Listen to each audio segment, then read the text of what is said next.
Welcome to This Is How We Create, a show that digs deeper into the creative life of contemporary artists of color. Discover what feeds their creativity and how they found or are finding their artistic voice. Through these intimate and candid conversations, you'll gain insights into the lives of creative professionals of color that are hard to find anywhere else. I'm Martine Severin, and welcome to This Is How We Create. Hello, my dear listener. Welcome back to another episode. Today, we have a solo episode where you'll just have me. I'm using this time to reflect on the lessons I've learned from our last 10 episodes. I wish there were some confetti to throw because at this point I would be throwing it. But I suppose we could have drum rolls. Well, just welcome back. How are you doing? My goodness, it's been quite a year, hasn't it? 2020 has not necessarily been what we've been expecting. We've had COVID-19. We've had Black Lives Matter. We've had the podcast. Launching the podcast was something that I had planned on doing since 2019. But the idea for the podcast came way before. During this episode, though, I will not only share some of my top tips of the main themes, I should say, that I've learned from the podcast since we started, but I would also like to share how I've changed since I started recording the podcast. So this all started in 2016.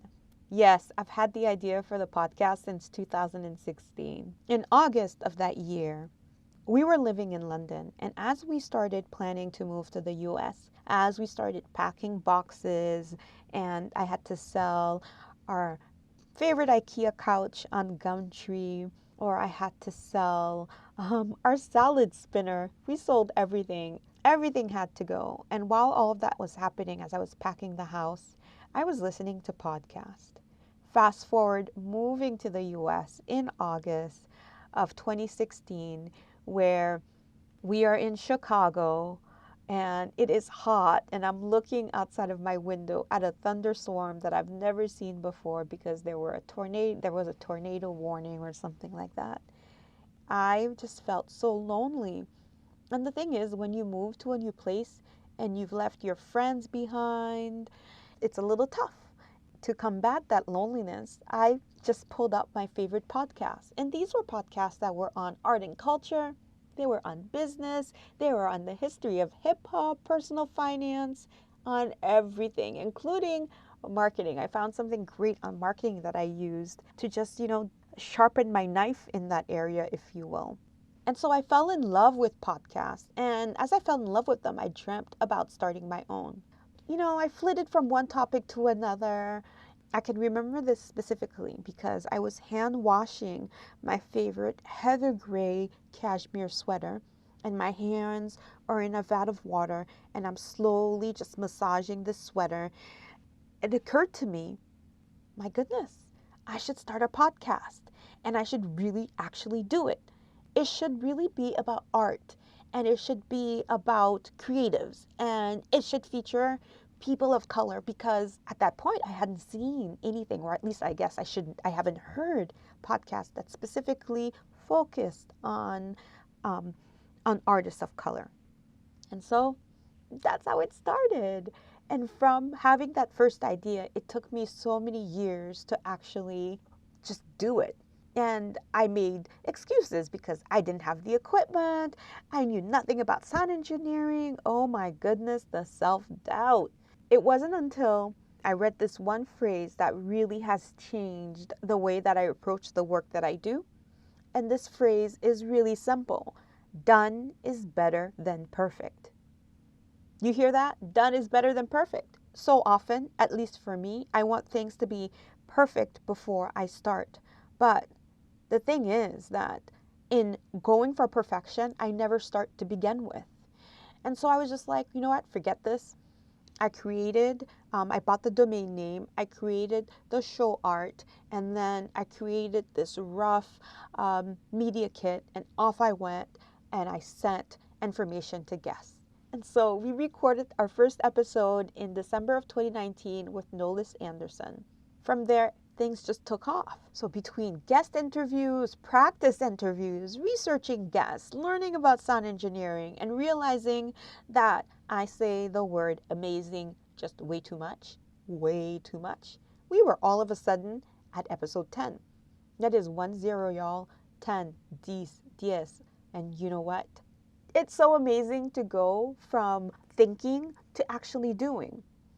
And in all the doing, I realized that I am fundamentally different than where I was when I first started the podcast. This is what I want to get into right now with you in terms of sharing with you how different I am. And that difference shows itself really in my gumption, in my willingness to just be more bold and a little bit more brash. Between COVID-19 interviews, this new civil rights era we've entered, it's really forced me to contemplate who I am. Who is this Martine Severin, this Martine Séverin, depending on who is speaking? What kind of person am I? What do I want? Who do I want to be, I should say? And what kind of life do I want to live? And what old ways of thinking do I need to just take off my shoulders and just put down? In order to grapple with that, in order to really get to the meatiness of what the answers to these questions were, I decided to take myself on a little car ride. I really love to drive. While normally when I'm grappling with questions, I normally journal, I find that the fastest way to get to the answer, to get to that aha moment, is to go for a drive and to record myself as I'm driving. And so I'll either videotape myself or I will simply put on the voice recorder. And here is what happens. I simply talk. I talk about the issue I'm wrestling with. I don't censor myself. I just talk. I will say what comes to mind. I fumble my words. Whatever happens, happens. There's no one in the car with me. No one can see me except for myself. And then I will stop. I'll leave it alone for a few days. And then I will go back. I will rewatch myself talk. It's a really nice thing to do. I mean, some people don't like to hear their voices. They don't like to see their faces, and seeing yourself on video is something else altogether. But I think that it's really important because especially in taking that break from having talked to myself to stopping and then going back and reading, or at least in this case, watching what I'm saying out loud in terms of, what kind of person do I want to be? What kind of life do I want to live? What are some old things that I've been thinking about, things that I'm wrestling with, and ways of thinking that I've taken on in one way or another that I just want to put down? Watching my answers are really interesting because there's kind of like you remove yourself from you're just talking. And by taking a break from having done the deed of doing a recording of yourself, somehow it helps with giving you perspective.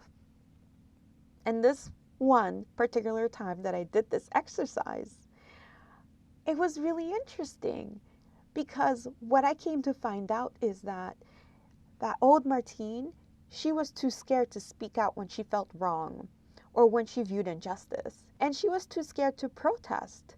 She was also really scared that her clients would find her too black or not black enough.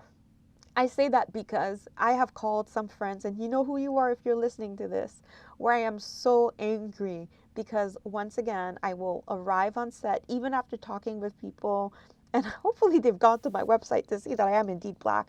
But the shock that I see on their face, it's kind of like, when you throw water at someone's face and they just do this, they close their eyes and they flinch and they can't help it because it's just instinct, I guess. This is what happens sometimes when you meet people who don't expect that you're black, or at least by people who don't expect that you are black, and they don't anticipate it or they haven't prepared themselves for it.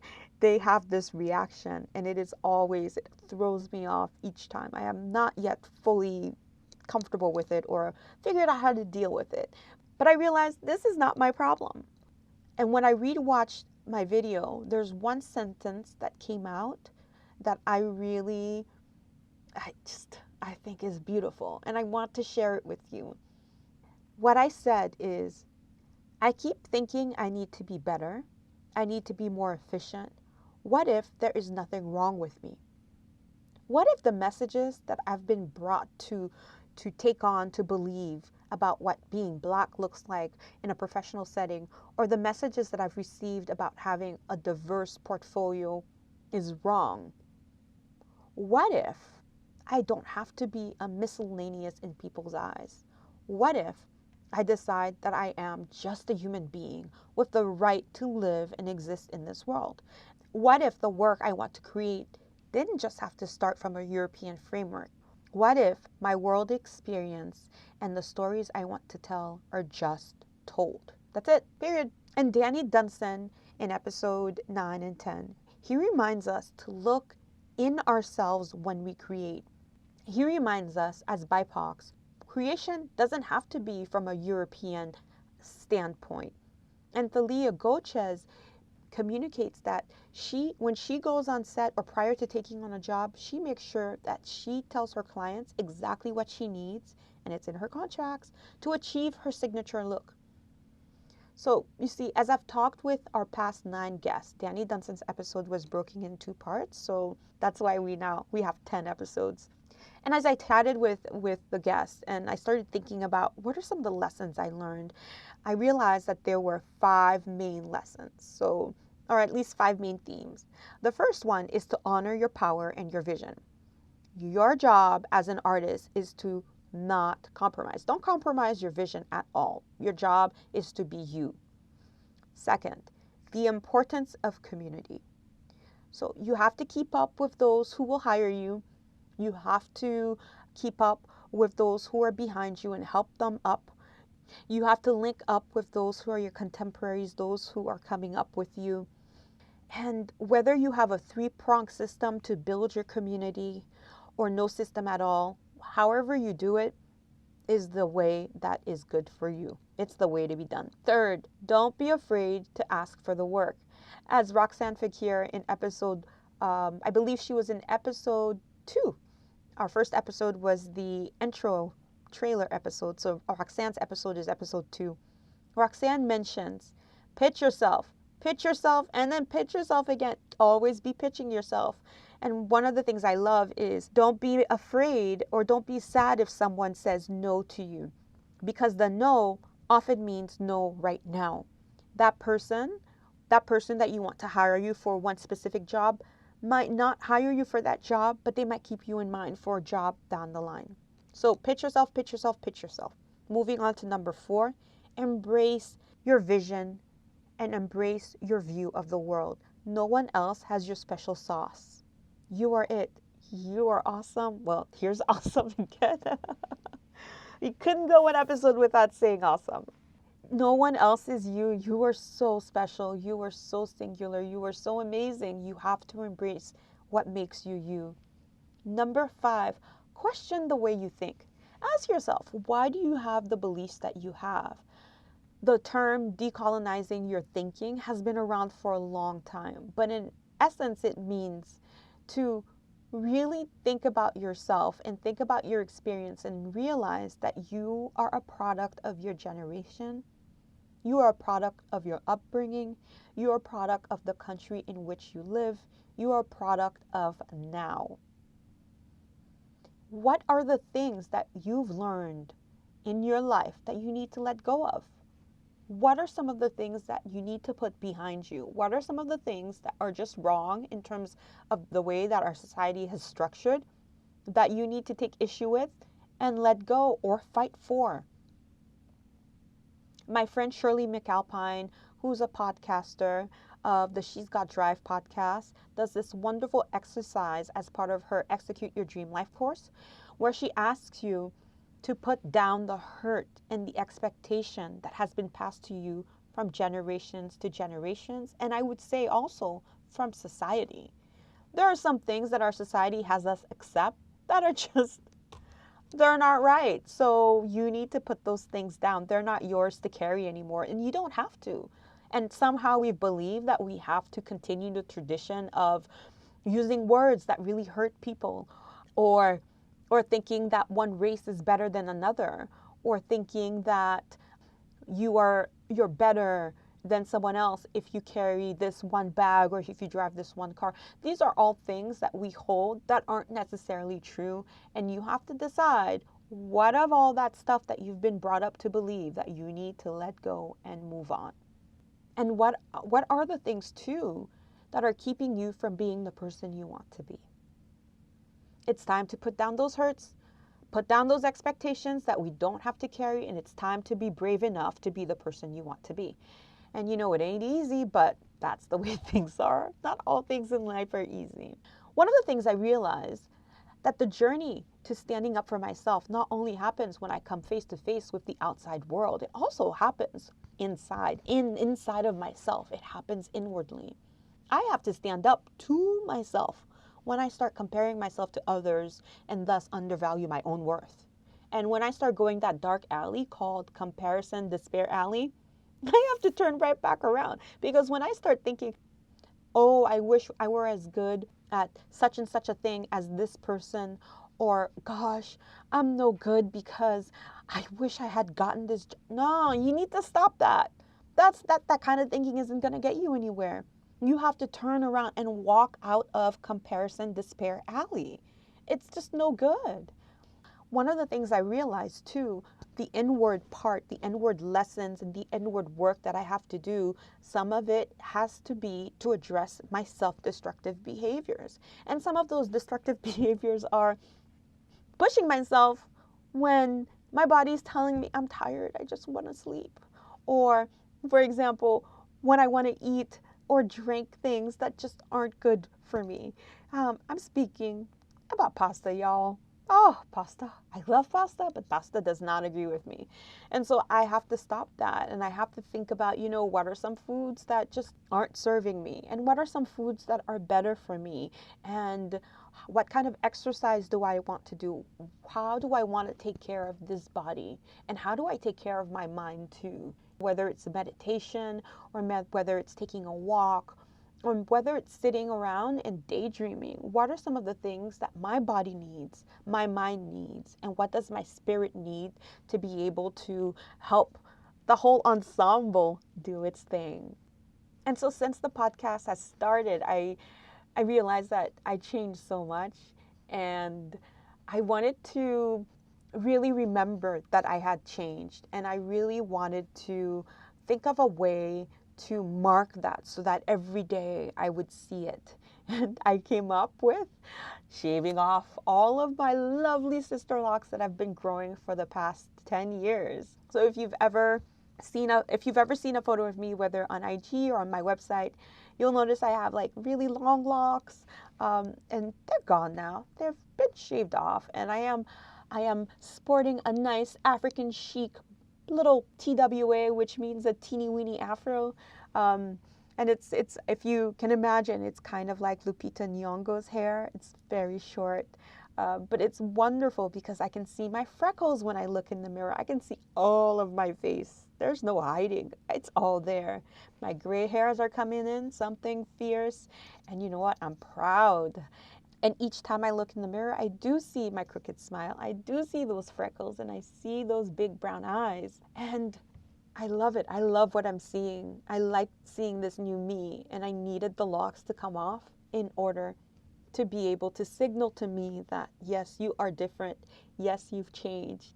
And I can only imagine how different I will be, and how I will see the world differently come another 10 episodes. And so I would love for you to drop me a line either on Instagram, I'm Martine.Severin, or an email, I'm Martine@martineseverin.com, on how you've changed. What are some of the major takeaways you've gotten from the podcast? What are some of the things that you're dealing with, that you're wrestling with, and that you need to sit down with yourself and either journal or go for a drive and do a video, or just do a regular video? And don't go for a drive, just sit down and do a video on how you're feeling and really talk to yourself.